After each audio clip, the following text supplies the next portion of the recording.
চলেন জান্নাতের shopping mall থেকে একটু শপিং করে আসি। জান্নাতের ভেতরে বিশাল এক শপিং মল থাকবে। প্রতি শুক্রবারে ডানে বায়ে সামনে পেছনে সব জায়গা থেকে বন বন করে মৌমাছির মতো জান্নাতীরা ওই শপিং মলে শপিং করতে আসবে।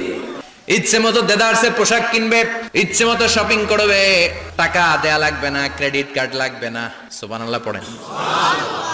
সর্বপ্রথম জান্নাতীদেরকে কি খাওয়ানো হবে জানেন? মাছের ভুনা কলিজা। মাছের ভুনা কলিজা পেয়ে জান্নাতীরা কোপায় ফেলবে। খাইতে খাইতে শেষ। ফেরেশতারা বলবে এত খাইয়েন না, সামনে আরো আছে। পুরুষদের জন্য আল্লাহ তাআলা জান্নাতের হুরদের ব্যবস্থা করেছে। সুন্দরী, রূপবতী, গুণবতী, অপ্সরা, প্রিয়ংবদা, সুহাসিনী, সুকেশিনী, সুভাষিনী, অশুভম বর্ষা, দেখলে পাগল পড়া হয়ে যাবে জান্নাতীরা। দুনিয়ার বুকে চোখটারে নিচের দিকে নামাও, সুন্দরী নারী দেখে তাকিও না, জান্নাতের হুরপরীরা তোমাদের অপেক্ষায় আছে। আপনার মনে যেইটা চাইবে সবটাই আপনি জান্নাতে পাবেন। সুবহানাল্লাহ পড়েন।